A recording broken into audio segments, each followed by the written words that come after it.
Amém? Abra comigo na primeira epístola de Paulo a Timóteo, seu filho na fé,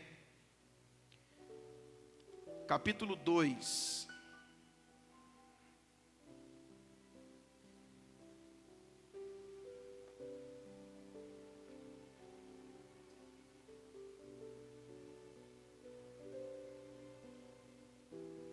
Aleluia, Espírito Santo. 2,4 diz assim, acharam? 1 Timóteo 2,4. O qual deseja que todos os homens sejam salvos e cheguem ao pleno conhecimento da verdade. O qual, quem é? Olha o 3 aí. Isto é bom e aceitável diante de Deus, o nosso Salvador, o qual deseja que todos os homens sejam salvos e cheguem ao pleno conhecimento da verdade. Aqui nós já poderíamos emitir uma tese bem forte em relação a isso, que Deus ele não é exclusivo para a salvação, ele é inclusivo. Amém? Glória a Deus. Então, ele deseja que todo homem seja salvo e chegue ao pleno conhecimento da verdade. Deus não pode dizer um é salvo, outro não vai ser salvo, até que tudo se finde, até que tudo chegue ao seu fim. Mas vamos lá, queridos. O que é salvação para nós? Salvação é resultado da morte expiatória de Cristo. Salvação é o resultado da morte vicária. Teologicamente, a morte vicária é a morte substituta de Cristo. Quem era para ter morrido na cruz? Eu e você. Quando Cristo nos tira de cena e coloca Ele, isso chama de morte vicária. A morte expiatória de Cristo substituiu quem deveria morrer. Então nós deveríamos morrer lá na cruz. Nós deveríamos ser crucificados. Nós deveríamos ser condenados. Então Cristo se faz o quê? Pecador em nosso lugar. Então, o que é a salvação? É um resultado dessa morte expiatória, essa morte vicária, que livra o homem de uma condenação. Qual condenação? A condenação do pecado. Amém? Por quê, pastor? Porque todo aquele que não está salvo, automaticamente já está condenado. Não, ele não está em meio termo. Ele já está o quê? Condenado. Essa condenação é causada por quem? Pelo pecado. Então, não, pastor, eu estou no meio do caminho. Não tem meio do caminho. Ou você está salvo, ou você está condenado. Não tem o meio termo. Então, salvação é o resultado dessa morte vicária, essa morte expiatória de Cristo, para salvar, para resgatar o homem de uma condenação que vinha sendo causada pelo pecado. Amém? Quando nós olhamos para Adão, Adão foi o primeiro homem.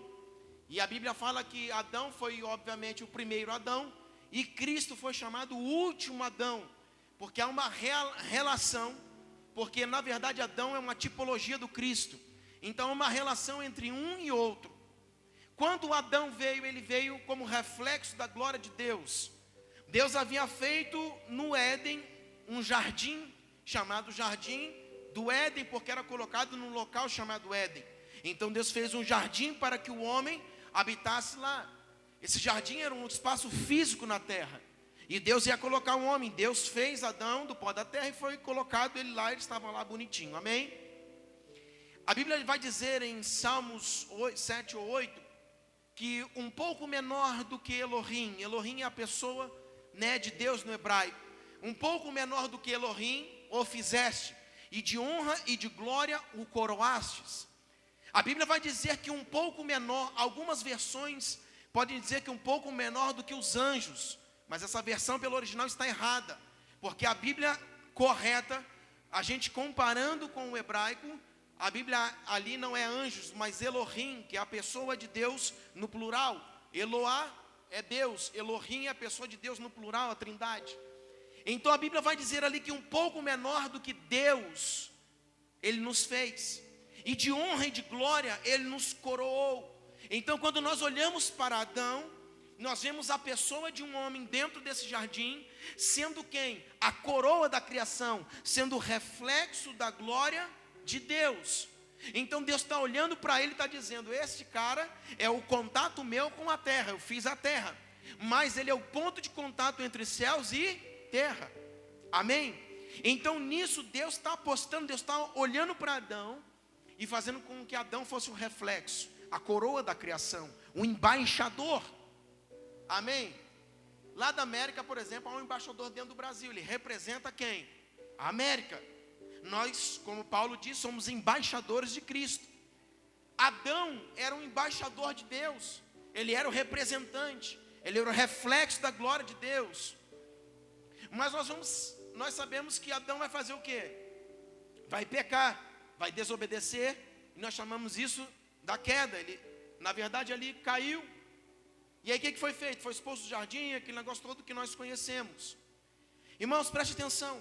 Quando Deus olhou para Adão, Deus colocou sobre Adão uma perspectiva de que toda uma geração viesse, toda uma geração fosse o que? Conectada a Ele. Toda uma geração se relacionasse com Ele. Mas já logo no princípio, quando houve a queda, olha para mim, houve a queda, Satanás, ele não roubou o domínio das vidas, das almas. Satanás não foi lá e falou: me dá aqui que é minha essas almas. E houve uma guerra, foi travada uma guerra, uma briga. E agora Satanás pegou e falou: agora as almas são minhas, eu venci. Não, olha para mim. O que aconteceu? Adão estava no Éden. Adão tinha o domínio de tudo. Adão era um pouco menor do que Elohim. Ele foi colocado como embaixador, como uma figura de Deus na terra. Então ele está lá. Mas o que vai acontecer? Quando ele peca, Satanás teve o domínio legal de entrar na terra e roubar aquilo que Deus havia dado a Adão. Você está entendendo que é onde começa a salvação? Amém? Estão assustados, irmãos? O que houve? Estou falando muito rápido? O pastor fala que eu falo com uma metralhadora. Eu vou falar assim. Irmão, isso aqui é o começo. A gente precisa caminhar, não entender. Não vou falar assim que muitos entendem isso, outros não entendem. Mas eu quero aqui tentar passar para todos. Amém? Amém? Então, Adão, quando ele peca, ele pega a coroa da criação e automaticamente Satanás agora está pegando essa coroa. Satanás não roubou. Satanás teve o domínio legal, não foi ilegal. Porque a condição era: Adão, você está dentro do Éden, você não peca. Adão, você está dentro do Éden e você precisa estar dentro das regras que o Éden te manda. À medida que você errar, transgredir a lei, pecar, violar os pactos e a aliança comigo, tudo que eu coloquei sobre ti vai ser o que? Roubado legalmente. Ou melhor, vai ser transferido legalmente, não roubado. Porque Satanás não roubou. Satanás pegou legalmente tudo que Deus havia colocado sobre Adão. O domínio da terra. Pastor, como você me garante isso? Quando você chega lá na tentação, que é um dos últimos momentos onde Satanás vai bater em retirada do ministério de Jesus, o que Satanás vai dizer para Jesus? Se prostrado me adorares, eu te darei todos esses reinos, porque a mim me foi entregue. Aonde foi entregue? Lá no Éden. Então lá no Éden, Adão, quando ele peca, ele tira a coroa, ele entrega. Satanás fala: muito obrigado, porque agora me pertence. Por quê? Porque você pecou. Se você não tivesse pecado, eu não conseguiria pegar de você. Mas como você pegou, transgrediu a lei, violou os preceitos de Deus, agora me pertence, me dá. E é como se Adão entregasse a ele e Satanás pegasse. Quando chega lá na tentação, ele vai dizer assim: ei, me dá. Aí Satanás vai falar para ele assim: calma. Por quê? Porque ele não tinha vencido ainda a tentação. Mas Jesus sabia que isso ia ser devolvido para ele através da sua morte. Aleluia! Então o que vai acontecer? Mas antes Satanás vai querer debochar da cara dele, dizendo assim: ei, se por trás me adorares, eu te darei todos os reinos da terra, porque a mim me foi entregue. Há pregador que disse que Satanás estava debochando, não, Satanás não estava, Satanás estava falando a verdade. Satanás tinha um domínio das almas, Satanás tinha um domínio de todas as coisas, Satanás tinha um domínio da minha e da tua vida. Estava na mão de Satanás. E Satanás falou para Jesus agora, por quê? Porque ele derrubou o primeiro Adão no Éden, e agora ele queria derrubar o último Adão no deserto. Então, como ele derrubou o primeiro Adão no Éden, ele agora queria derrubar o último Adão no deserto. Porque se ele derruba com o argumento da palavra, se ele derruba o último Adão, ele frustrou todo o plano da salvação. Se Jesus ali, ele recua, se Jesus ali não tivesse se posicionado, e tivesse caído nesse conto dele, ele tinha perdido mais uma vez, e o plano da salvação, o envio de Cristo à terra tinha sido tudo frustrado. Mas Jesus sabia que o primeiro Adão tinha caído no Éden, e que o último Adão era ele, e ele veio para a redenção da humanidade, ele veio para o resgate, e essa é a história mais fantástica que existe na Bíblia, o resgate de nossas vidas, e isso é salvação. É quando nós estávamos aonde? Na mão do inimigo, na mão de Satanás, na mão daquele que um dia pegou por domínio, por transferência legal. Vamos dizer aqui, juridicamente, foi uma transferência legal e não ilegal.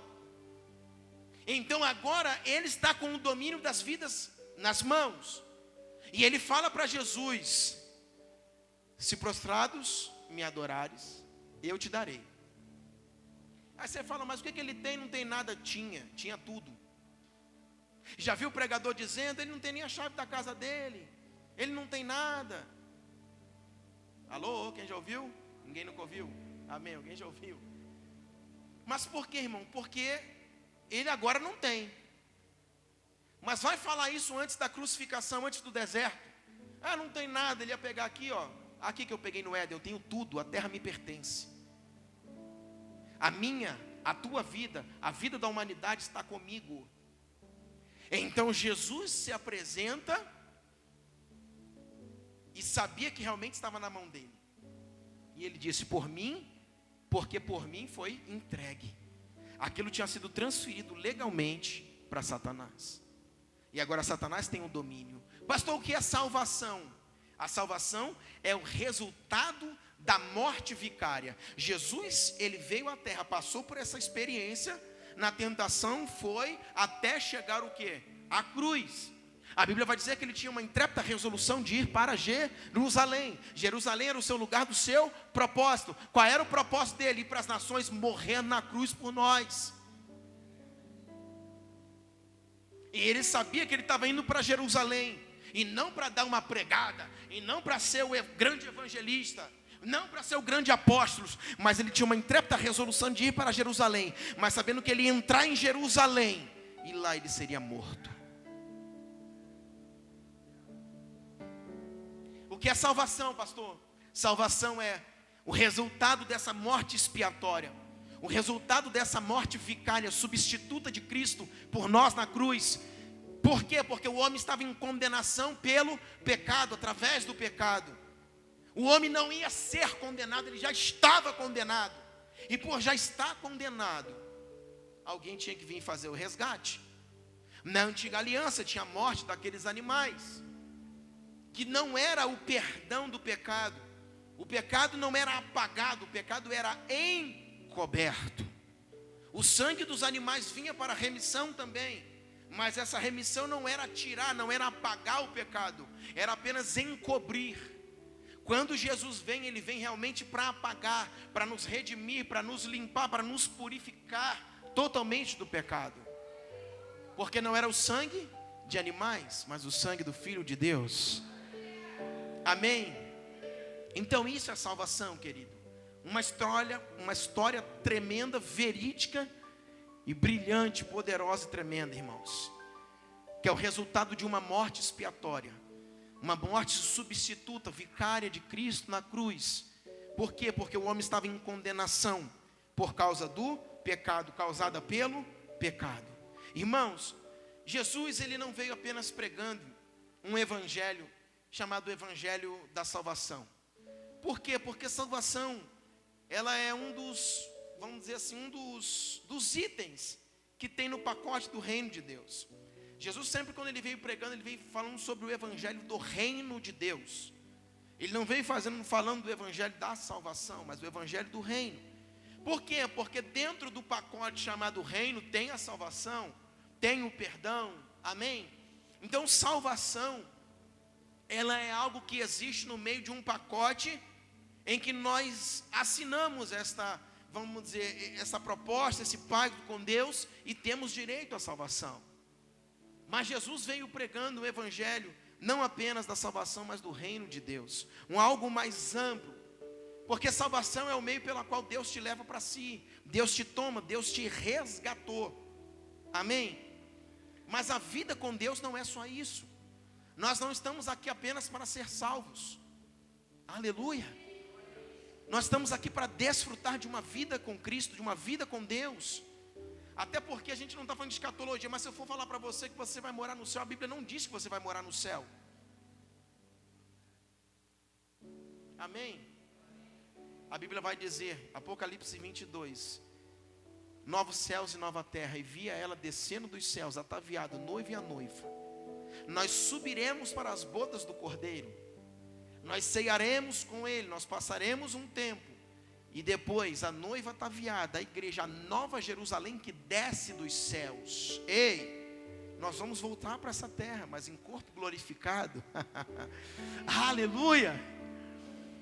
Então a salvação é o meio pela qual Deus nos resgata para si mesmo, não para ir morar no céu apenas.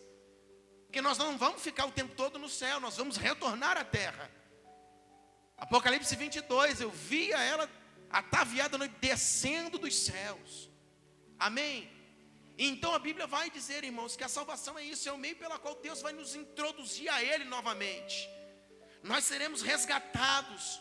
É o resultado de uma morte, mas que morte é essa? A morte que nos religa, que nos leva a Deus novamente, que nos devolve ao Criador. Isso é salvação. Amém, queridos? Irmãos, a salvação ela tem alguns benefícios. Justificação, onde nós somos justificados, Romanos 5:1. A salvação tem a redenção, que é esse resgate, nos remir do pecado, Efésios 1:7. Outro benefício da salvação é a regeneração, Tiago 1:18. Regeneração é nós sermos enxertados na videira verdadeira de novo. Quem já viu a estrela do mar? Eu já vi muito, quem já viu? A estrela do mar, se você quebrar uma ponta dela, ela regenera de novo, nasce novamente. Só você não tirar ela da água salgada, de dentro do mar, da praia. Se você quebrar uma ponta dela, ela vai nascer tudo de novo ali. Ela regenera. O que é a regeneração em Cristo? Nós sermos devolvidos, nós nascermos de novo nele, nós estamos com ele de novo. Por quê? Porque o pecado nos separou dele, e agora nós somos regenerados nele. Amém, queridos? Um dos outros benefícios da salvação, que são 5, é a adoção. Fomos adotados, amém? Somos hoje filhos de adoção. Existem os filhos de criação ou criatura, né, como a teologia diz. E depois que aceitamos a Cristo, estamos com Ele, somos chamados filhos de adoção. Somos adotados através do sangue de Jesus, amém? E a santificação, Hebreus 12:14. Que é o processo quando o Espírito Santo começa a fazer uma obra em nós. É a manutenção, é a separação do mundo, a separação do pecado. Amém, queridos? São os 5 benefícios: justificação, redenção, regeneração, adoção e santificação. São os benefícios que a salvação nos traz. Pastor, eu sei isso de qual é chateado. Beleza, muito bem, glória a Deus. Mas você está vivendo os 5 passos, você está vivendo os 5 benefícios que a salvação de Cristo te trouxe? Você tem vivido santificação, que é a separação, você tem adoção, você tem o senso de herança de filho legítimo mesmo, você é justificado, ou você vive debaixo de acusação dia e noite? Você realmente sabe que a obra da redenção, o resgate que Ele fez do Éden para o último Adão? Aleluia! Por isso não é um tema antigo, Por isso não se torna um tema iniciante, isso é um tema para o crente, para o cristão, para o filho de Deus. Isso é um tema para a vida toda, irmãos, porque fala de uma manutenção da fé cristã. Amém? Glória a Deus. Irmãos, rapidamente eu queria falar sobre a questão do que luta contra. Nós falamos que a salvação é o resultado, de uma morte expiatória. Expiatória fala de expiar o pecado. Uma morte fala que era para nos livrar do pecado. Tudo está apontando para o pecado. Mas o que é pecado, irmãos? Transgredir a lei, infringir a lei, quebrar os princípios, os valores, aquilo que o Senhor falou, desobedecer. Quando Adão, ele peca lá no Éden, por que ele pecou? Porque ele desobedeceu ao que Deus havia estabelecido. Então o que é pecado? O que nos rouba da salvação? É todas as vezes que nós infringimos a lei, que nós desobedecemos. Isso é pecado. Pastor, mas não existe pecadinho nem pecadão? Sim ou não? Sim ou não, irmãos? Não existe. Não existe para ato, mas existe para consequência. A Bíblia vai dizer sobre pelo menos 3 tipos de pecado. O pecado que é para a morte e o pecado que não é para a morte. A Bíblia vai dizer sobre o pecado contra o corpo e o pecado que não é contra o corpo. E a Bíblia vai dizer de mais um pecado, o pecado que não tem perdão. Então a gente fala assim, tudo é pecado, ok, amém. Mas vamos devagar nesse tudo é pecado, pecado está tão longe, o pecado, vamos devagar. Por quê? Porque a Bíblia nos relata que o pecado, por exemplo, o pecado que é para a morte, é o pecado que você faz voluntariamente. O pecado que não é para a morte, é acidental, involuntário. Segunda classificação, o pecado que é contra o corpo. Qual é? Aquele que infringe o corpo. Quando uma pessoa se prostitui, ela peca contra o corpo. Então é o pecado contra o corpo. E existe agora o pecado que não é contra o corpo, é aquilo que você não infringe contra a sua vida, contra o seu próprio corpo. Pastor, qual é a diferença disso tudo? E existe ainda a terceira classificação de pecado, que é o pecado que não tem perdão. O que é? Blasfêmia. O que é blasfêmia contra o Espírito Santo? Alguns acham que é falar assim, eu não creio, A gente pega um ímpio ali, está no bar, e fala, não, tira essa Bíblia daqui, Ih, está blasfemando, nada disso, irmão. É mais fácil a gente blasfemar do que eles, sabia disso? Porque a blasfêmia, irmãos, Deus pontuou na sua palavra blasfêmia contra a besta, que emitia da sua boca a blasfêmia. E a besta vai falar de Roma. E Roma vai apontar para o seguinte, já viu quando tem uma pessoa que toma o lugar de Deus lá e é capaz de perdoar pecado? Isso é blasfêmia, quando a pessoa ela assume o lugar de Deus, onde ela não deveria estar. Isso é blasfêmia. O pecado de blasfêmia não é quando a pessoa apenas fala alguma coisa, Você pega o camarada na rua, é incrédulo, etc. Ele fala, não quero esse evangelho não, esse evangelho não presta. É incrédulo, não é conhecedor. A blasfêmia verdadeira é quando nós assumimos o lugar de Deus. Quando a Bíblia fala da besta, aponta para Roma. Roma vai apontar, eles tomaram o lugar de Deus, eles dizem, aqui nós perdoamos pecado, através da confissão. Ele se posicionou no lugar de Deus, ele está no lugar aonde Deus deveria estar. O único capaz de perdoar pecado é só um, irmão. Pastor, então por que Tiago 5,16 vai dizer, confessando os vossos pecados uns aos outros? Continua o versículo. Para seres curados e não perdoados. Eu posso pegar o meu pecado e confessar agora para o Luquinha. Mas não é para mim ser perdoado, e sim para mim ser curado. sarado, porque quando eu confesso aos meus irmãos, quando eu compartilho com meus irmãos, quando eu compartilho com o presbitério, quando eu compartilho com o meu pastor, eu estou sendo curado. Aquele que confessa e deixa, alcança misericórdia, mas aquele que confessa, então quando eu confesso, Tiago 5,16, confessando os vossos pecados ou as vossas culpas, uns aos outros, para seres curados.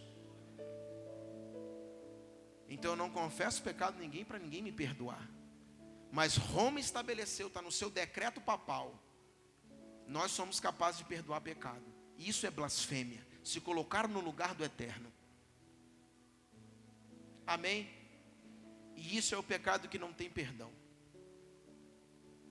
Aleluia. Quando nós olhamos para isso, irmãos, nós temos ainda duas coisas: o pecado contra a santidade e o pecado contra a autoridade. Quando eu pego contra a santidade, eu pratiquei alguma coisa e eu vou ser penalizado por Deus. Então eu pequei contra a santidade de Deus. Deus é santo. Então eu pratiquei alguma coisa no meu corpo, na minha vida, com alguma pessoa, que isso infringiu a lei de Deus quanto à santidade. Então eu vou diante de Deus e peço perdão e busco o arrependimento e o perdão do Senhor. E isso é pecar contra a santidade. Mas existe um outro pecado, que é o pecado contra a autoridade de Deus. Lúcifer, quando estava nos céus, ele disse: tão somente eu colocarei acima das estrelas dos céus o meu trono, e eu serei semelhante ao Altíssimo. Ele disse que seria igual a Deus. Então ali ele não pecou contra a santidade, ele pecou contra a autoridade soberana de Deus. O que aconteceu? Na mesma hora foi abatido. Contudo, tu serás levado ao mais profundo do abismo.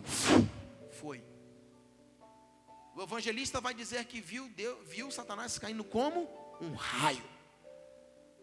Por quê? Porque ele se levantou contra a autoridade de Deus. Como assim, pastor? Não satisfeito, quando Deus forma o homem, qual é a conversa que ele vai falar lá no Éden? Come do fruto, porque vocês serão como Deus.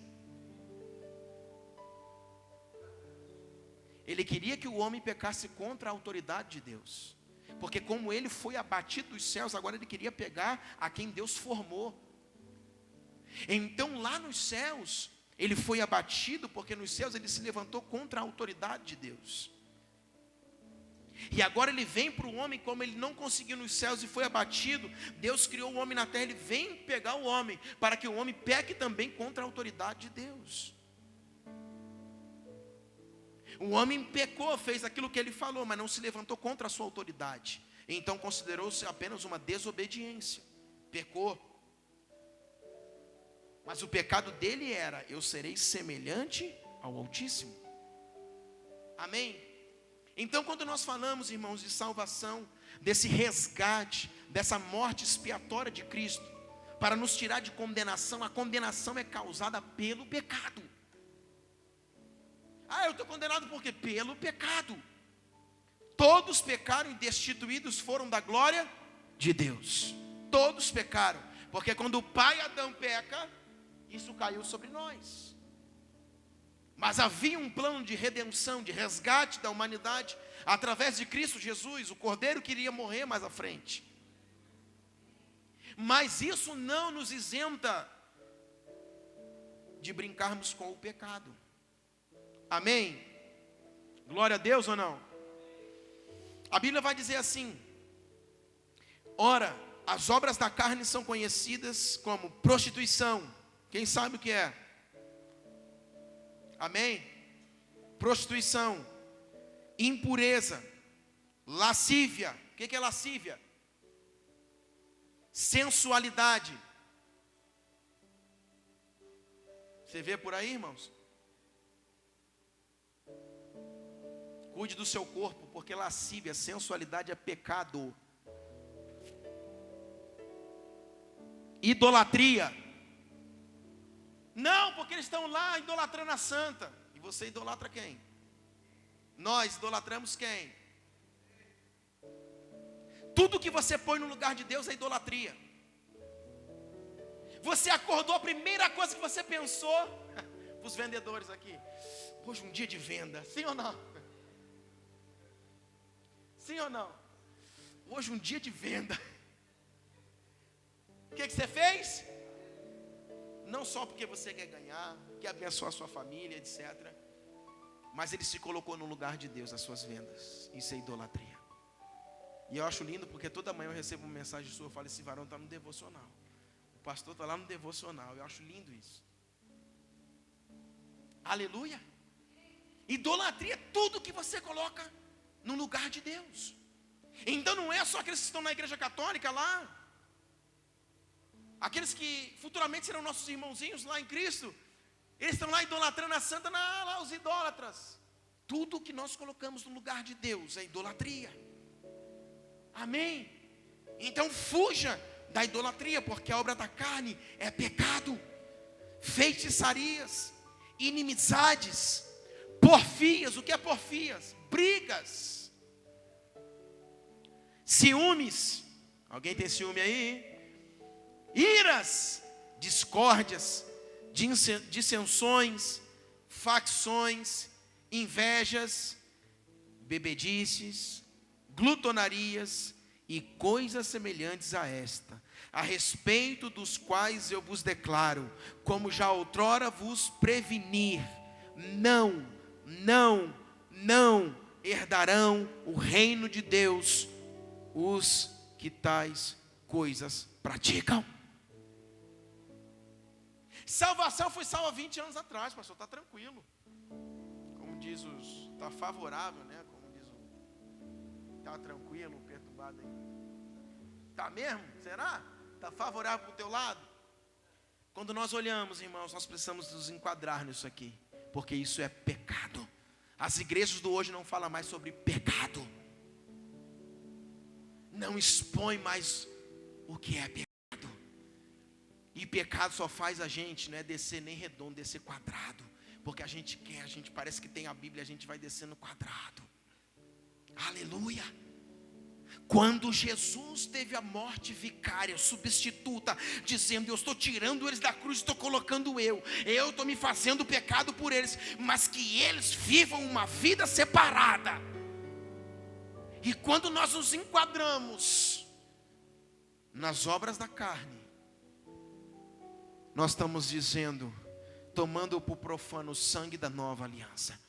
Nós estamos dizendo para o sangue, não teve muita validade. Teve, se teve, nós precisamos andar conforme aquilo que o Senhor diz. Porque se salvação é um resgate, se salvação é um resultado de uma morte vicária substituta, que no homem estava debaixo de condenação causada pelo pecado, se o pecado voltar, nós estamos debaixo de condenação. Aleluia! Não podemos mais viver essas obras, irmãos. São tantas coisas que a palavra nos declara e a gente às vezes negocia por muitas e outras coisas. Às vezes somos tentados a fazer. Deixa eu dizer uma coisa para você: tentação não é pecado, ser tentado não é pecado. Pecado é ceder à tentação. A Bíblia vai dizer em Tiago que tentados todos nós somos, até a sua vozinha é tentada, em muitas coisas. Não é só o novinho que é tentado, porque quando nós formos pecado, nós apenas comissionamos a questão carnal. Mas nós falamos de conduta, brigas, porfias, nós falamos do corpo, impurezas, lascívias, prostituição. Então a Bíblia ela tem um aglomerado de coisas que falam das obras da carne e aponta para a nossa conduta, para aquilo que somos, para aquilo que estamos fazendo. Amém, irmãos?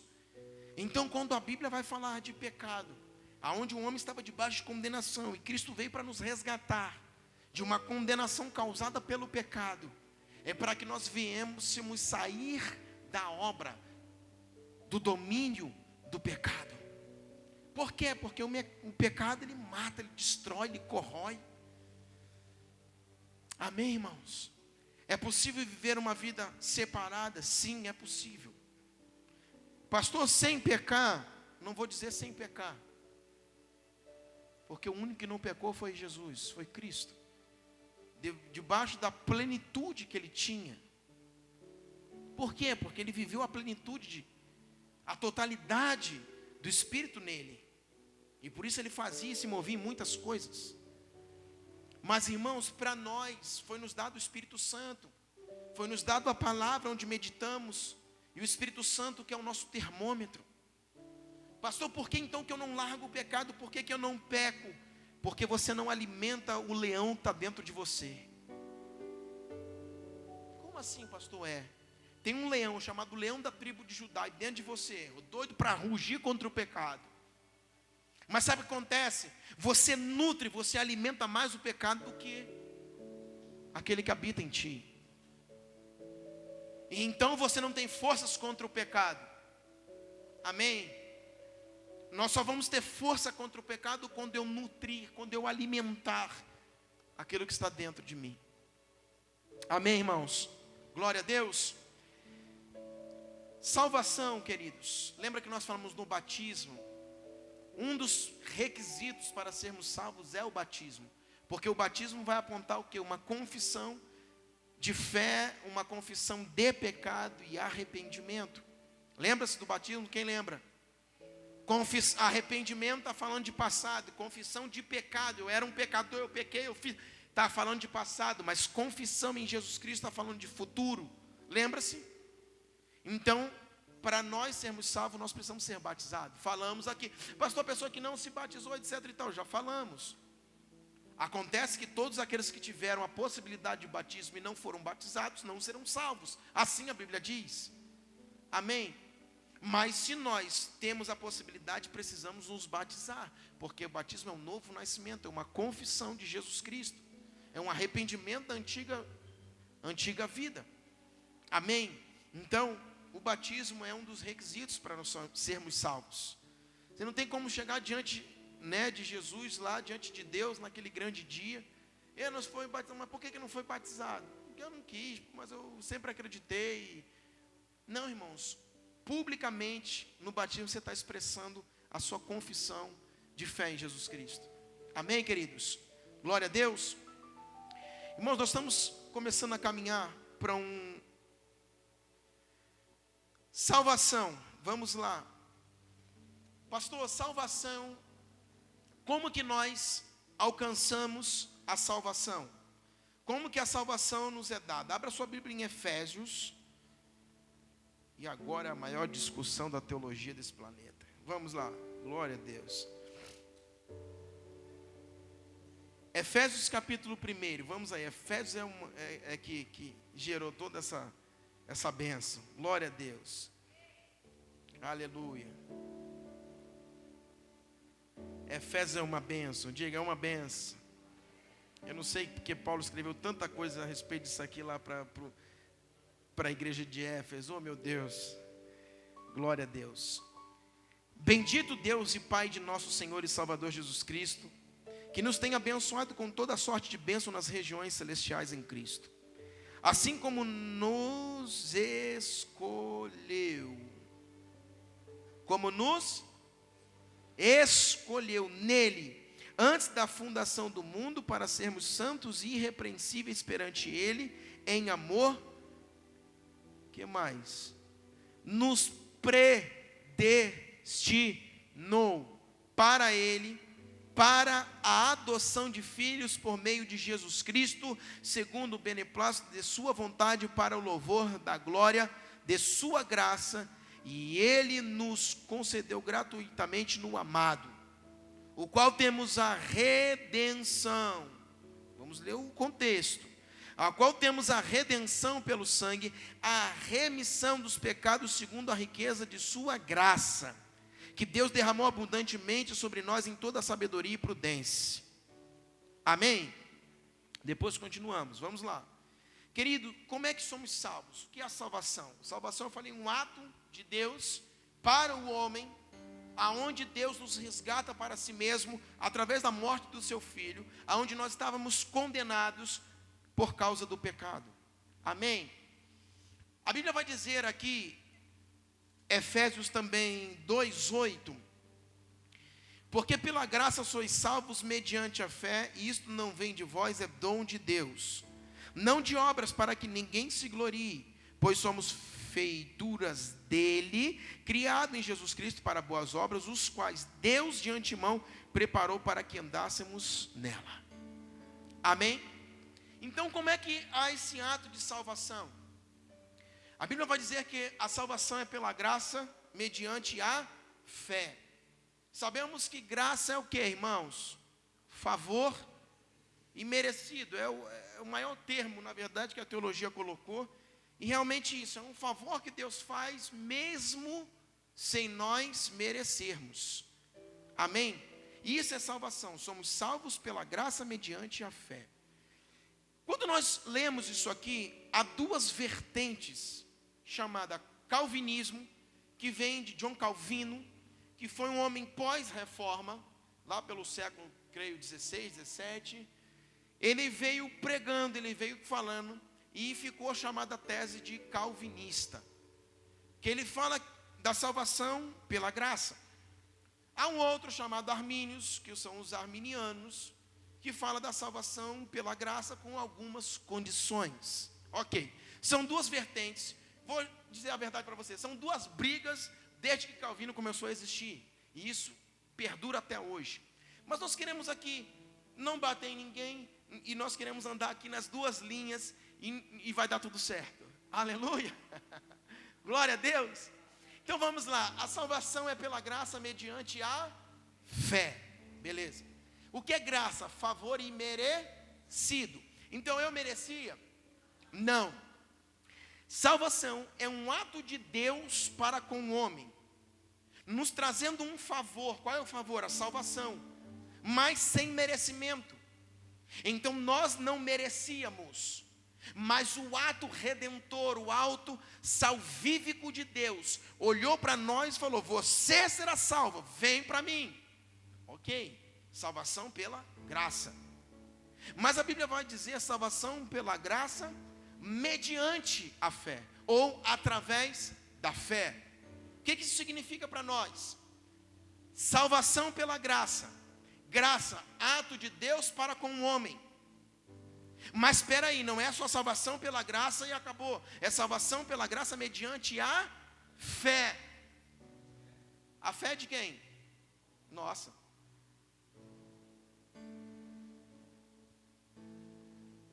Graça, ação de Deus sobre o homem. Fé, reação do homem para com Deus. Tem algum calvinista aqui? Não, né? Amém? Mas vamos caminhar, vai dar tudo certo. Eu gosto de Calvino, porque ele falou algumas coisas que vale a pena a gente expressar. A gente respeita posições teológicas, pensamentos, respeitamos, andamos juntos, sem problema. Já tive alguns problemas, mas respeitamos. E hoje nós entendemos, irmãos, que Calvino cria no sangue de Jesus. Calvino cria na salvação. Calvino cria naquilo que pode nos unir. Nós não temos problema. É só uma coisinha que muda. Eu tenho para mim, irmãos, que Calvino, nesse ponto, a revelação de Deus, ela é gradativa. Eu já falei isso com um professor de teologia. A revelação de Deus, ela é gradativa. Calvino foi do século 16, 17, alguma coisa assim, né? Pós-reforma, século 15, por aí. Se ele estivesse vivendo hoje, será que ele manteria a mesma posição? Às vezes a gente leva a pensar, irmãos, não é que é uma doutrina, não é que a gente está falando, mas a gente leva a pensar isso. Por quê, irmãos? Porque se a salvação é pela graça, mediante a fé, graça, ação incontestável de Deus sobre o homem, eu vou te salvar, você não merece. Uma das teses de Calvino é depravação total. Uma das primeiras teses do calvinismo é depravação total. Isso significa, o homem estava completamente destruído, depravado, acabado. É certo? É. Ele não tinha condição nenhuma de se ligar a Deus. É certo? É. Nem em tudo nós brigamos com Calvino. Porque ele diz que salvação, deixa eu explicar, vamos lá. Ele vai dizer que salvação é só um ato de Deus para o homem. Independente do homem, Calvino vai salvar e acabou. Ele faz um ato sobre o homem. É um ato monérgico e não sinérgico. O calvinismo prega a monergia. Por isso há uma corrente de pensamentos. Se você abrir lá na internet, monergismo é uma crença. É quase uma religião, uma fé. Porque eles acreditam apenas na ação de Deus sobre o homem, mais nada. Amém? Então, a graça é uma ação de Deus sobre o homem. Então, incontestavelmente, o homem estava numa depravação total, estava impossível de se ligar a Deus, impossível. Se Deus não agisse com graça, um favor imerecido, sem a gente merecer, olhando para a gente, pecadores que éramos, o que ia acontecer? Nós não tínhamos condição de nos ligarmos a Deus. A Bíblia vai dizer, Romanos 5:8, morreu por nós, sendo nós ainda pecadores. Nós éramos ainda pecadores. Isso significa que não tinha como a gente religar a Deus. Adão lá pecou, todos destituídos foram da glória de Deus. Nós estávamos longe, separados de Deus. Então a graça é algo poderosa, em que Deus falou, eu vou quebrar todas as barreiras e vou chegar ao homem. Aleluia! Por quê? Porque eu estava morto nos meus delitos e pecados, assim diz a Bíblia. E por tamanho, acho que eu estou dando aula, irmão, esqueci. Jesus. Aleluia. Foi um sequestro relâmpago aqui que me tomou. Aleluia. Glória, vamos voltar para a aula, irmão. Volta para a sala de aula, pega a sua canetinha. Glória a Deus. Deixa eu acalmar um pouco, irmãos. Não dá, irmão, para falar de Jesus sem você extravasar um pouco a unção, a glória de Deus. Porque nós estávamos mortos nos nossos delitos e pecados. Eu vou transpassar todas as barreiras, mas eu vou chegar em ti, homem caído. Aleluia, isso é graça. Favor imerecido. Não tínhamos condição. Calvino diz isso, é perfeito, uma depravação total do homem. Como o homem se ligar a Deus, impossível, realmente impossível. E aí Deus com a sua graça fala, eu vou te alcançar, e foi, nos alcançou. Isso é graça. Favor imerecido de Deus para com o homem, a ação de Deus. Qual é a reação do homem para Deus? Fé. Salvos pela graça, mediante a fé, através da fé. Eu não posso só pegar a Bíblia e botar, eu sou salvo pela graça. Beleza, está incompleto. Eu sou salvo pela graça mediante a fé. Fé é quando Deus rompe todas as barreiras. Ele olha para mim, depravado, caído, morto dos meus delitos e pecados, e Ele vem para me salvar. Eu reajo dizendo, pela medida de fé que o Senhor me deu, agora eu me religo também. Eu tenho uma reação para contigo, para viver em novidade de vida. Aleluia. Isso é salvação. Eu não posso tirar a fé. Por quê? Olha para mim. Fé vem da mesma raiz do nome, fidelidade. Como escapar dessa, irmãos? Fé e fidelidade vêm da mesma raiz. Então eu sou salvo pela graça mediante a fidelidade. Aleluia. Irmãos, nós não podemos apenas olhar para a graça, porque a graça é inefável, não tem palavras, é uma ação de Deus para com o homem, ok? Mas nós somos salvos pela graça mediante a fé. A fé é a minha reação, é a reação do homem, porque a Bíblia vai dizer para que nos foi dado uma medida de fé. A todos nós, mas eu não tenho fé para acreditar em Deus, eu não tenho fé para me ligar a Deus. Tem, está escrito, a todo homem foi dada uma medida de fé.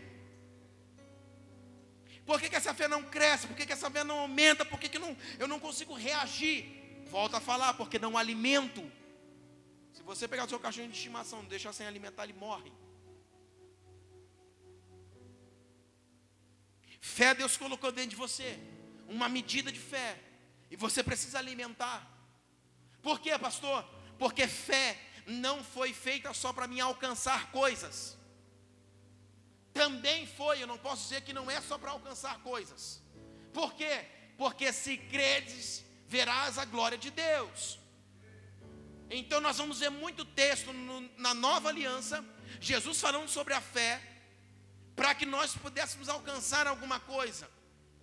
Mas a fé não foi dada para a gente alcançar apenas alguma coisinha. Eu estou pedindo agora com fé a cura, eu estou pedindo agora com fé o meu carro, eu estou pedindo agora com fé. Não, a fé não foi dada para pedintes. A fé foi dada para homens e mulheres, para conhecer a Deus. Quando eu tenho fé, não é fé para alcançar alguma coisa, mas é a fé para reagir dentro de mim e dizer: esta fé vai me ligar a Deus. Fé é ligação a Deus. Fé é o caminho, trilhar o caminho de conhecer e prosseguir em conhecer ao Senhor. As nossas igrejas estão hoje inchadas. As nossas igrejas hoje estão com o fermento dos fariseus, porque só usam fé na Bíblia para alcançar alguma coisa, para você ter alguma coisa, para você colocar, sabe, aquilo que está tão longe de você. Não tenha fé, você vai lá, agora pela fé eu alcancei. Não! A fé é para você conhecer a Deus.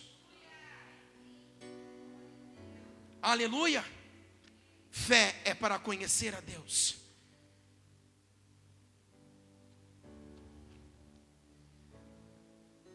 Romanos 12:3, para quem está anotando, uma medida de fé para o conhecimento do Filho de Deus.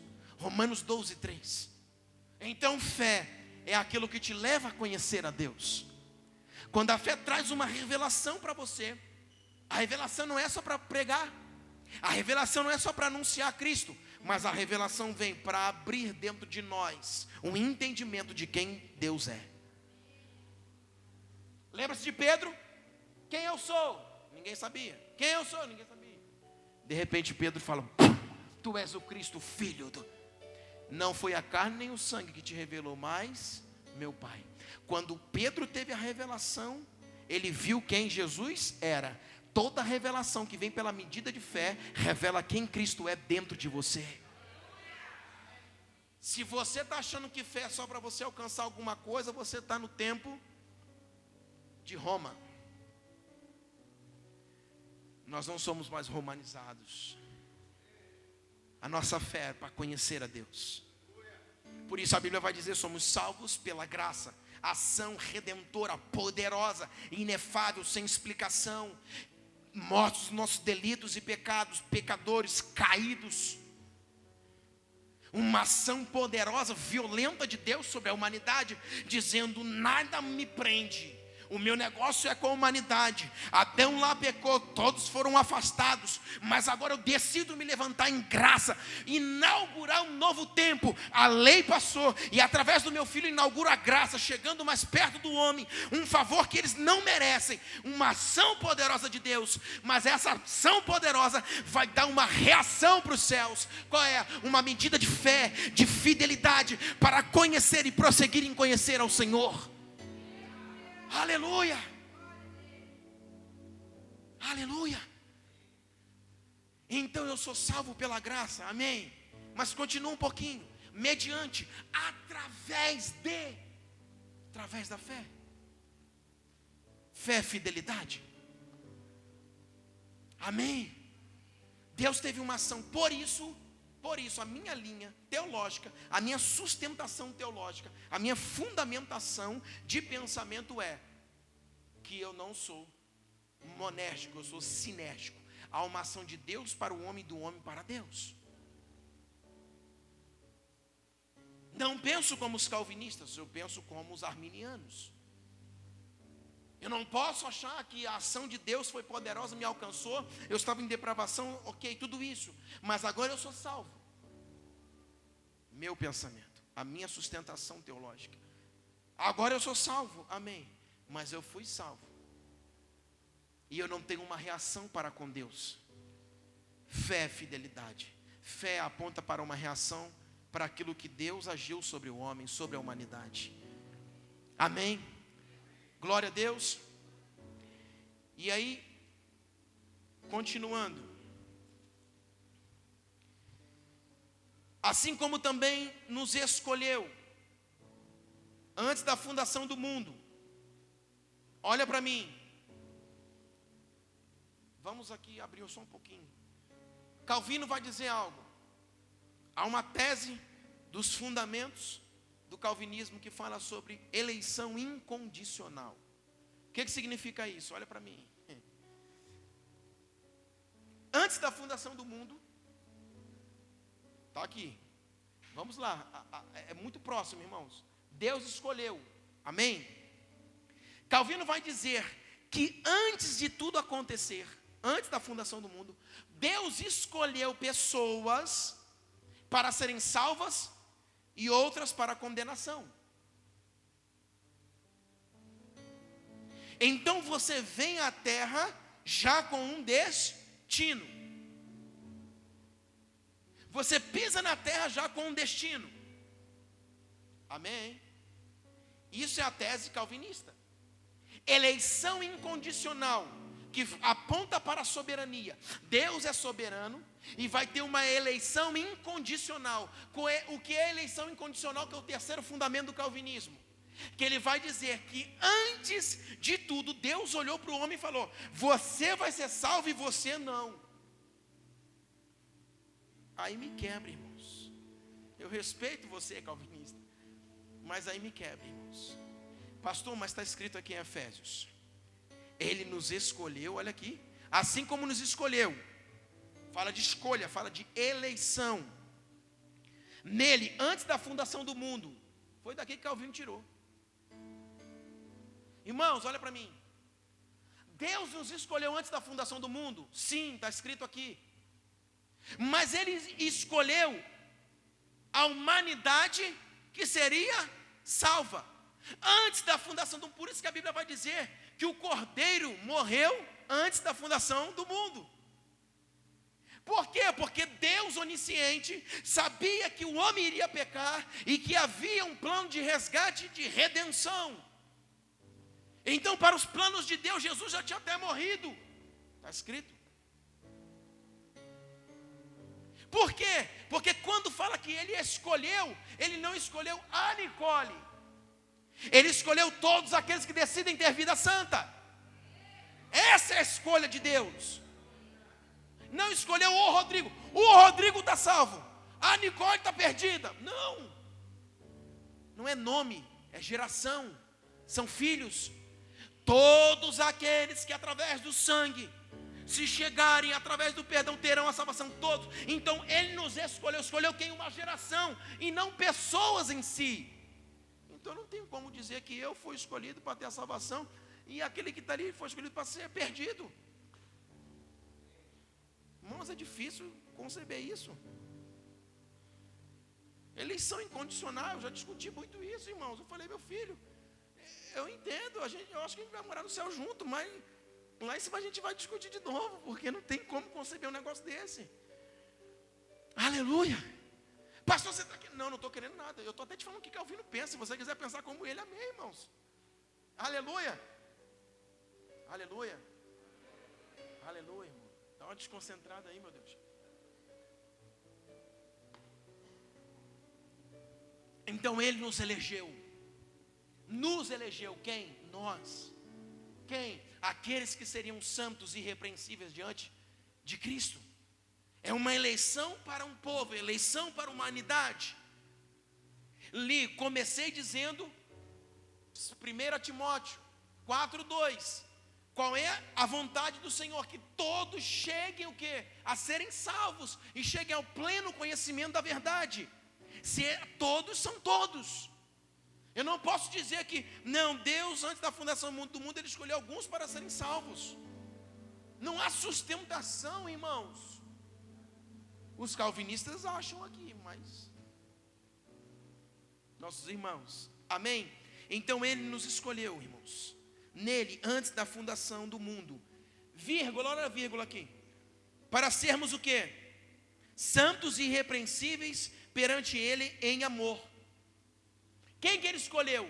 Todos aqueles, para serem santos e irrepreensíveis. Quem que vai ficar de fora? Quem não é santo e irrepreensível. Simples.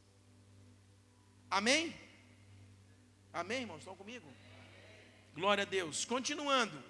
E nos predestinou para Ele, para a adoção de filhos por meio de Jesus Cristo.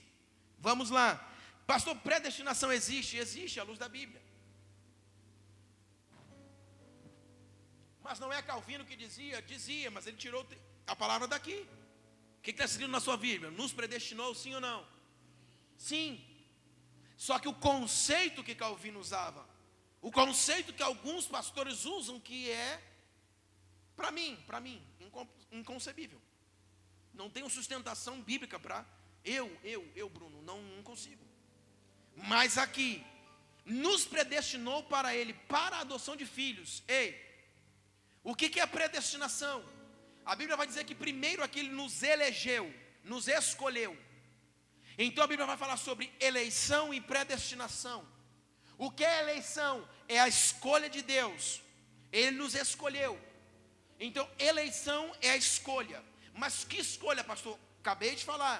Não a escolha do Rodrigo. A escolha de um povo. A escolha de todos aqueles que aceitarem a Jesus. Esses estão dentro da escolha, da eleição de Deus.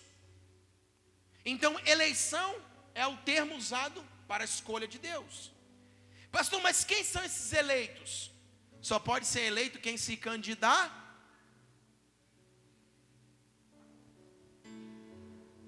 Então não tem a tese de falar Deus escolheu, Deus elegeu aquele ali, pegou ele, fez uma acepção de pessoas e esse grupo vai ser salvo, esse não vai ser. Eu estou muito arminiano, né, irmãos? Mas vamos lá, depois a gente conversa. Então, se uma geração que está aqui foi salva e outra não, a Bíblia vai dizer aqui que Ele nos escolheu, toda uma geração, para serem santos e irrepreensíveis. Todos que são santos e irrepreensíveis vão entrar na eleição de Deus. Então Deus escolheu uma geração. Amém? Então é como você pegar eu elegi isso aqui, mas dentro disso aqui tem o quê? A água. Então Deus elegeu a terra. Quem está dentro da terra? O ser humano. Deus está o quê? Elegendo a humanidade. Por quê? Porque Deus está olhando para uma geração. Vai depender se somos santos e irrepreensíveis. Isso significa se ficaremos dentro da garrafa ou não. Se você sair de dentro da garrafa, significa que você não é mais eleito. Então Deus está olhando para a terra, dizendo, essa aqui é a minha figura de salvação, de eleição. Então eu te escolhi. Quem está aqui dentro? A água. Mas se a água sair, o que vai acontecer? Ela está fora da eleição, porque Deus elegeu um povo. Esse povo para ser santo e irrepreensível. Amém? Isso é eleição. Amém? O que é predestinação? É o destino dos eleitos. Predestinação existe à luz da Bíblia? Existe. O problema é como se fala de predestinação. Qual é a predestinação? Continuação da eleição. Ele nos escolheu, somos eleitos. Então eleição é a escolha de Deus. Predestinação é o que Deus vai fazer com os eleitos. É o destino dos eleitos. Simples assim. Amém? Então o que é predestinação? Mas essa palavra ela ecoa, ela vai para cá, vai para lá, e muitos falam, e aquele negócio, aquela guerra. Irmão, simples, predestinação é o destino dos eleitos, é o que Deus vai fazer com os eleitos. Amém? Eleição e predestinação andam juntos. Amém? Está entendido então? Então quando Deus fala aqui que Ele nos escolheu antes da fundação do mundo para que fôssemos santos e irrepreensíveis e nos predestinou para Ele, para adoção de filhos. Para adoção de filhos, olha para mim. Como será se é só uma ação de Deus? Se Deus está falando que eu sou Ele está me predestinando para a adoção de filhos, eu vou ser adotado. Então é uma ação de Deus sobre mim para que eu fosse o quê? Adotado por Ele. Para que eu entrasse no rol de filho legítimo. Amém? Só que, quando Ele me traz para o rol dos filhos legítimos, Eu preciso estar dentro das regras. Eu preciso estar dentro dos princípios. Eu preciso estar dentro dos valores que regem aquela casa. Um filho, quando é adotado, ele precisa o quê? Obedecer a regra da casa. Então, quando ele fala que ele nos predestinou para a adoção de filhos, ele está dizendo: eu estou vos chamando, os predestinando, é o destino de vocês para a adoção de filhos. Ei, eu estou puxando vocês para dentro da casa, mas dentro dessa casa existe o que? Regras, existe valores, existe princípios. Só permanecem aqui quem segue as regras, os princípios, os valores. Aleluia. Então, irmãos, quando ele diz que ele nos predestinou, a Bíblia vai dizer para a adoção de filhos por meio de Jesus Cristo. Isso significa mais uma coisa: não é uma ação apenas de Deus nos pegando. Quando ele fala através do Filho Jesus Cristo, ele está dizendo: houve uma morte, houve o quê? Um derramamento de sangue, houve um sacrifício. Para você ser adotado como um filho, você precisa ter o reconhecimento desta morte. Por isso que eu falo, uma ação de Deus é graça, mas a fé é uma reação do homem. Qual é a nossa reação? Ele nos predestinou para a adoção de filhos em Cristo Jesus. Cristo Jesus põe em xeque a nossa reação, a nossa vida com Ele. Por quê, irmãos? Porque hoje eu preciso receber da graça a ação de Deus. Mas se Ele nos predestinou para a adoção de filhos, por meio de Jesus Cristo está dizendo: ei, para que você seja adotado através de mim, você tem que crer na minha morte, você tem que crer no meu sangue, você tem que respeitar, você tem que amar, você tem que seguir, você tem que crer naquela mensagem da cruz. Você só é adotado pelo Pai através de mim. Por isso que não pode ser uma ação monérgica. Por isso que não pode ser só a ação de Deus sobre o homem. Tem que ter uma reação do homem para com Deus. E essa reação é a crença em quem? Em Jesus Cristo. É a adoção de filhos através de quem? De Jesus. Amém, irmãos? Glória a Deus. A gente não está pondo em xeque a graça. Jesus disse: vinde como estais. Então o homem, do jeito que ele tiver, ele vem. Isso é graça, isso é favor imerecido. Mas ele disse: vinde como estais. Mas deixa eu dizer uma coisa: ele se rejeita deixar você da forma como você está. Ao momento que ele chega, que você chega, vinde como estais, mas chegou, ficou, processo de transformação. Por quê, irmãos? Porque você foi adotado.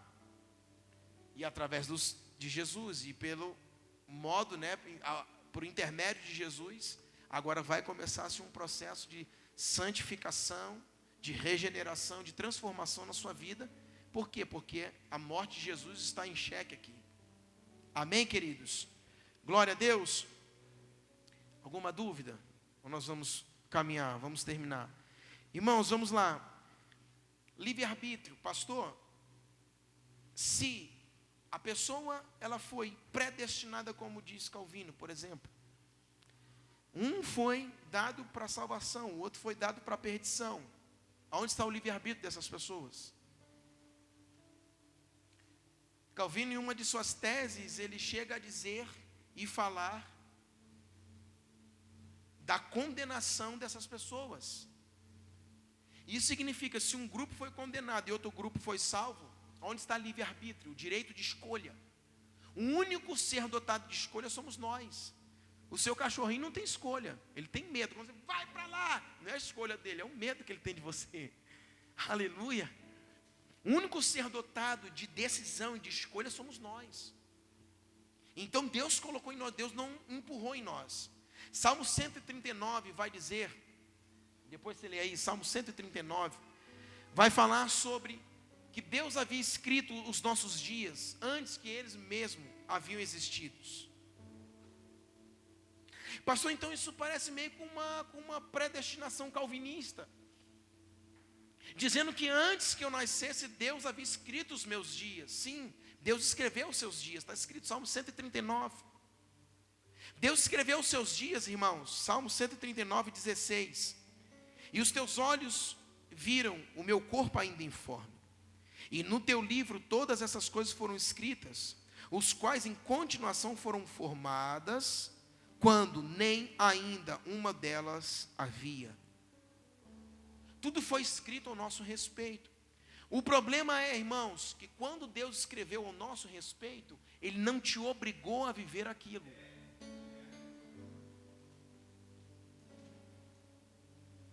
E aí, como a gente fala e às vezes, não desmerecendo ninguém, as pessoas às vezes não alcançam o nível que nós estamos liberando e falando, de falar de alinhamento e de chegar ao propósito que todos nós estamos nessa corrida, é o que? Nos alinhar naquilo que Deus escreveu ao nosso respeito. É fácil, pastor? Não, nem um pouco, irmãos. Amém? Então Deus escreveu nossos dias antes que nós estávamos sendo ali gerados. Ele escreveu. Qual é a diferença, pastor? A diferença é Isaías 55, 9. Porque assim como os céus são mais altos do que a terra, assim os meus pensamentos e os meus caminhos são mais altos do que os vossos. E isso mostra o quê? Um desalinhamento. Se Deus escreveu os meus dias, Ele escreveu. Mas será se eu estou vivendo o que Deus escreveu? Não. Eu estou desalinhado com aquilo que Deus escreveu. Deus não me obrigou a viver aquilo que Ele escreveu. O bom era que eu entrasse nesse propósito, eu me alinhasse àquilo que Deus escreveu, eu ficasse em plenitude em aquilo que Ele escreveu. Amém? Mas a Bíblia já diz aqui, ei, os teus pensamentos não são os meus. Ele já está dizendo o quê? Há um desalinhamento. Ele já está dizendo que aquilo que eu escrevi, meu filho, lá no Salmo 139, 16, já mostra que eu não obriguei a você a viver.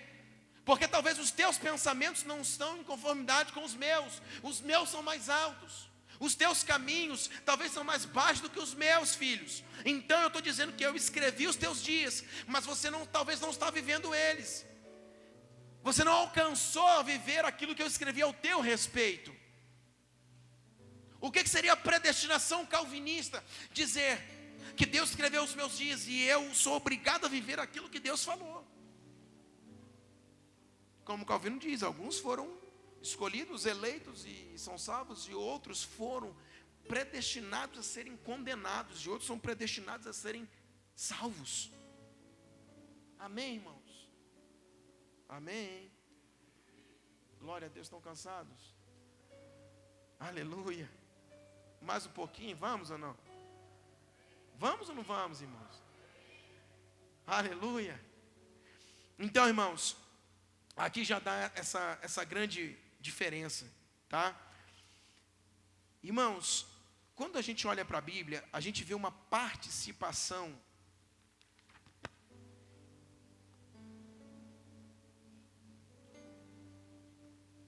que diz assim, sobre a questão do homem. Para quem está anotando, Apocalipse 3, 10 e 11. Como guardaste a palavra da minha paciência, também eu te guardarei da hora da tentação, que há de vir sobre todo mundo, para tentar os que habitam na terra. Eis que eu venho sem demora, guarda o que tens, para que ninguém tome a tua coroa. Guarda o que tens, porque senão a coroa vai ser tomada. Apocalipse 2:10, ser fiel até a morte, e dar-te-ei a coroa da vida. Lembra de fé? Olha a fé aqui, ser fiel, fidelidade. Ser fiel até a morte, condicional, ser fiel. Na condição de fidelidade, eu dar-te-ei a coroa da vida. Tiago 1:12, bem-aventurado o homem que suporta a tentação, porque quando for provado, receberá a coroa da vida, a qual o Senhor tem prometido aos que amam. Bem-aventurado aquele que for, suportar a tentação, porque se ele for provado, receberá o que? A coroa da vida. Então, nós estamos colocando em xeque algumas coisas aqui do pensamento calvinista. Mateus 24, 12 e 13. E por se multiplicar a iniquidade, o amor de muito vai se esfriar. Mas aquele que perseverar até o fim será salvo. Aquele que perseverar até o fim. Por quê? Porque o calvinismo vai pregar que uma ação da graça de Deus, que salva o homem, uma vez salvo, você vai ser salvo para sempre. Vamos alinhar um pouquinho com Calvino aqui. Calvino diz, porém, uma coisa muito interessante, eu acho muito interessante o que ele falou também. Olha como que as coisas são. Eu paro de pecar para ser salvo, ou por ser salvo, eu deixo o pecado.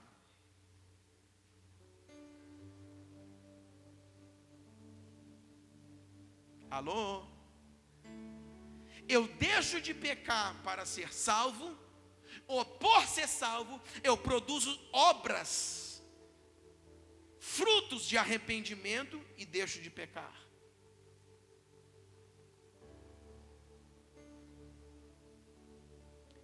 E aqui nós ficamos um pouquinho calvino, sim ou não? Porque a maioria das igrejas nós pregamos que nós temos que parar de pecar para ser salvo. E aqui Calvino foi um pouco interessante, pela ação de Deus sobre o homem. Esse homem ele vai ser pego pela graça. Ele vai ter uma reação para com Deus, o quê? De uma obra redentora, de uma obra salvífica. Então esse homem vai parar de pecar. É forte, irmãos. Por isso que a gente não pode bater no Calvino. Calvino é nosso amigo, irmãos. A gente pode andar junto com ele. Porque creio eu que a revelação dele foi até ali, ele viu algumas coisas boas e outras meio que. Mas se ele estivesse com a gente aqui hoje, ele estava estudando e talvez ele estava com a gente pensando muitas coisas iguais. A visão, a revelação é gradativa. Por isso que pesa nos nossos ombros o que recebemos hoje. O nível de revelação e bagagem que a igreja do século 21 recebe, é Deus olhando para nós e falando, ei, se alinha com aquilo que você está recebendo. Porque senão o chicote vem. Por quê, irmãos?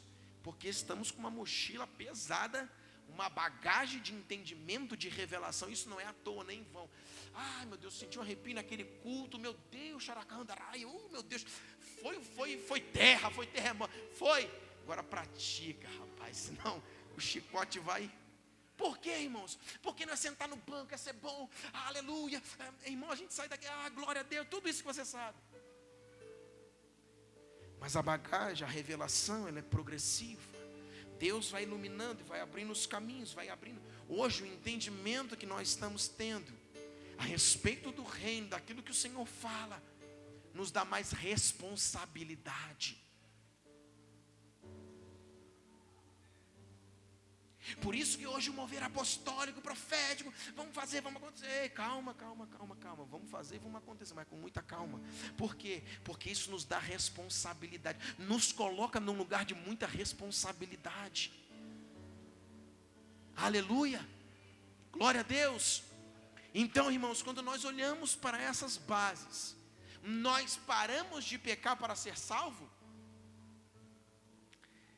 Vá para casa pensando nisso. Ou por ser salvo, uma ação de salvação, uma ação salvífica em mim, eu vou falar não ao pecado a partir de hoje. Aleluia. A igreja pregou muito que nós deveríamos parar de pecar para ser salvo. Isso é uma verdade? É.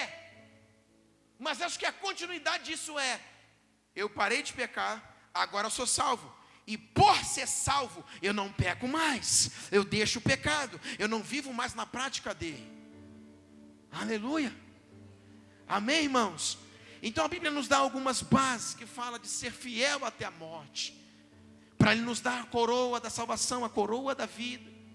E nós vamos andando, aquele que perseverar até o fim será salvo. A Bíblia fala de uma perseverança.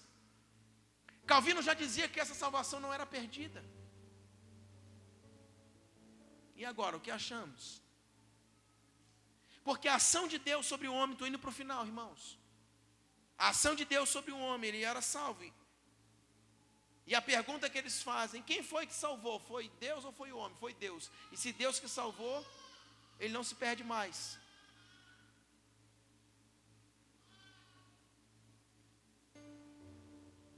E aí? Pastor, você está colocando dúvida. A minha esposa falou, você não vai colocar dúvida nas pessoas, hein? Sabe por que a dúvida é boa?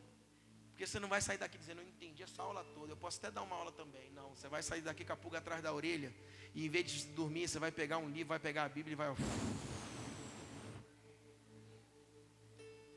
rolar um debate, né, pastor Lucas? Sabe por quê, irmãos? Nós temos que agitar essas águas. Por quê? Porque nós temos que estudar, nós temos que olhar para a palavra. Pastor, só para saber? Não. Revelação vem para você conhecer a Deus, você vai conhecendo. De uma forma ou de outra, você vai aqui e vai conhecendo. Amém? Glória a Deus. Então, quando nós olhamos para essa questão, né, que Calvino dizia, nós ficamos às vezes com uma base. Eu creio sim que nós temos que abandonar o pecado. Óbvio. Falei aqui no início. Porque Deus está fazendo um resgate de um homem caído, condenado por causa do pecado. Então nós temos que abandonar o pecado para ser salvo. Mas uma vez que realmente nós estamos aqui, estamos deixando o pecado, e levantamos a mão, aceitamos a Jesus, passamos pelo batismo, eu quero realmente caminhar com Jesus, há uma ação de Deus sobre nós, que vai paralisando uma ação, uma vida de pecado. Amém?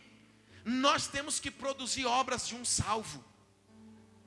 Ah, eu sou salvo, tá, e aí? Qual é a sua vida? O que é que você faz? Nós precisamos produzir obras de um homem salvo, de uma mulher salva. Não, sabe quando eu fui salvo, pastor? 20 anos atrás. Ih, pastor, você não sabe, pastor, eu tenho 40 anos de igreja, tem? Você foi salvo lá, não foi? Tua salvação está até hoje, está. Mas você produz obras de um salvo?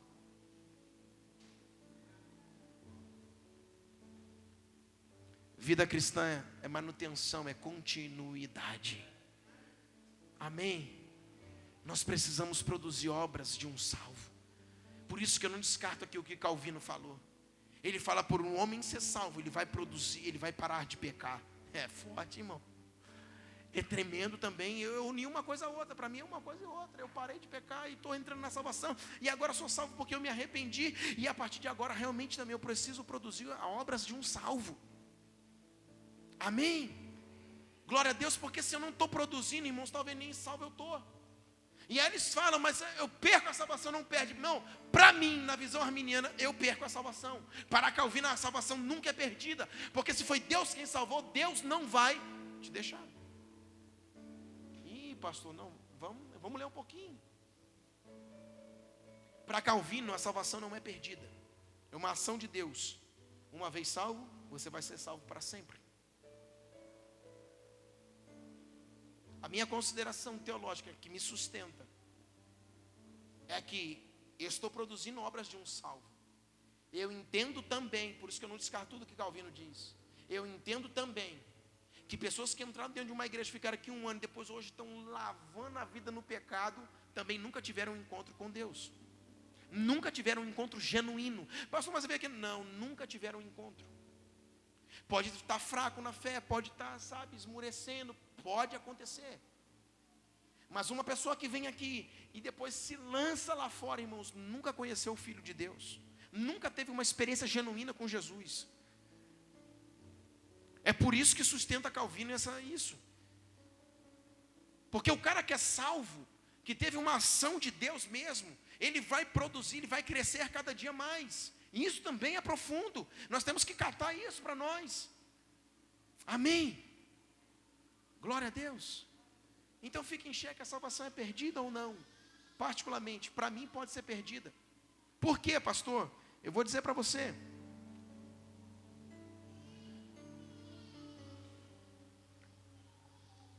Salmos 69, 28.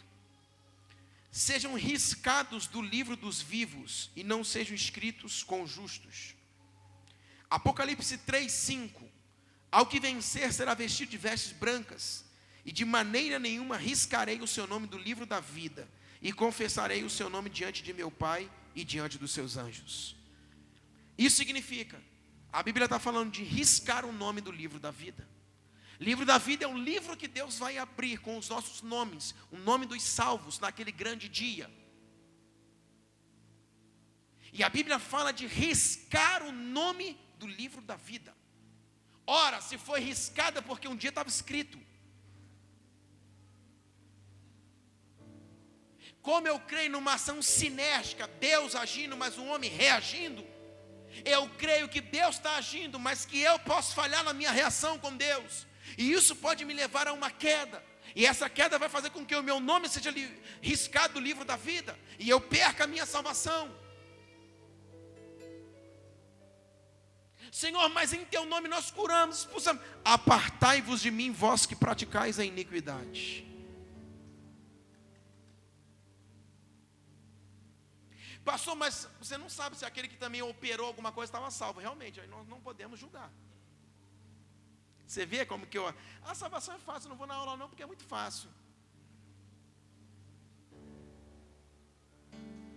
Em teu nome expulsamos os demônios, em teu nome nós curamos os enfermos. Aí aparece um caboclo lá em sentido e fala: estou aqui, Senhor. Aí o Senhor vai olhar para ele e vai falar: ei, apartai-vos de mim, vós que praticais a iniquidade. Talvez ele operou no poder. A Bíblia diz que o dom é sem arrependimento. Talvez ele tinha alguma coisa que ele se moveu em Cristo. Pomos em xeque, será se ele estava salvo ou não? Mas nós podemos trazer para nós e dizer: muitos que estão conosco, muitos que estão nas igrejas, muitos que estão aí no Brasil e nas nações, inseridos numa igreja, fazendo milagres, fazendo e acontecendo, talvez tenha também uma experiência com Deus, foram salvos, mas naquele dia o Senhor vai falar: apartai-vos de mim, vós que praticais iniquidade.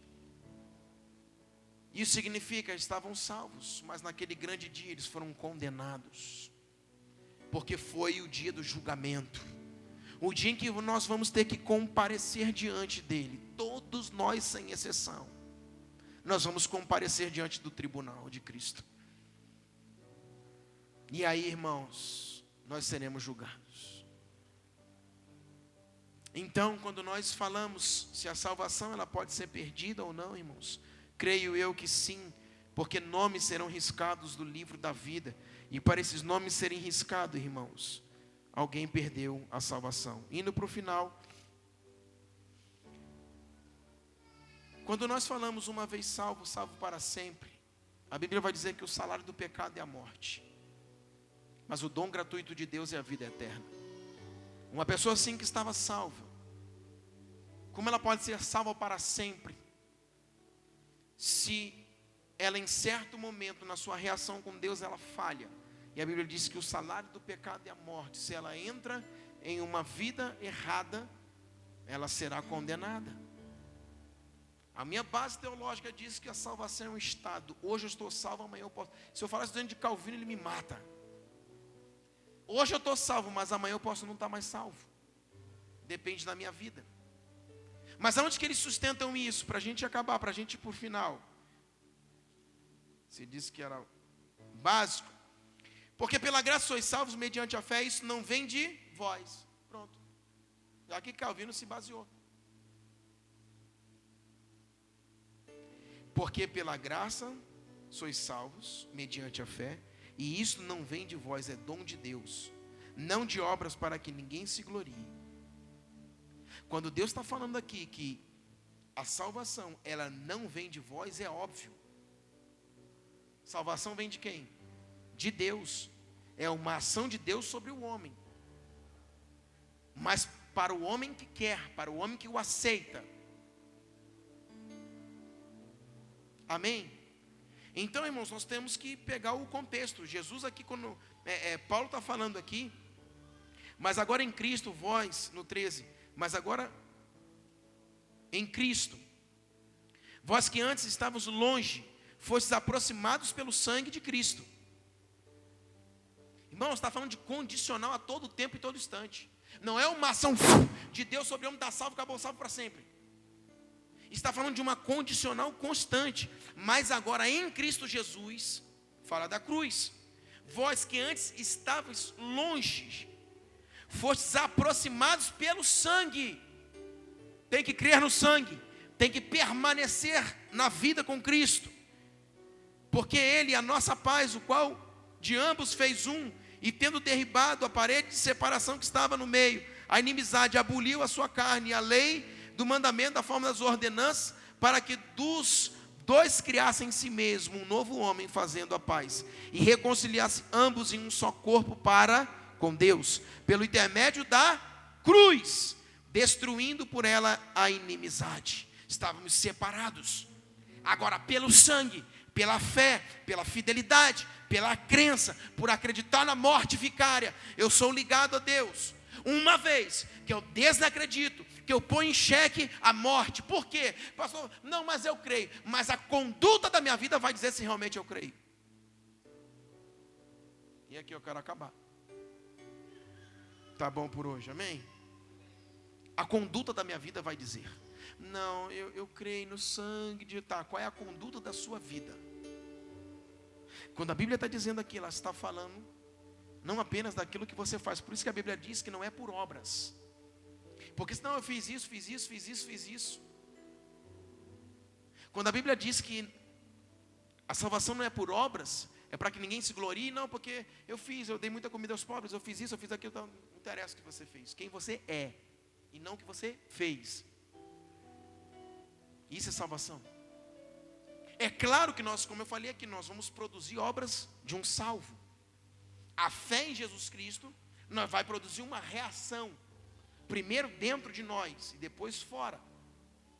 Mas quando a Bíblia diz que para que ninguém se glorie, isso não vem de vós, é dom de Deus, realmente você não pode fazer nada, absolutamente nada em relação às obras, porque quem realmente é uma ação de Deus em primeiro lugar.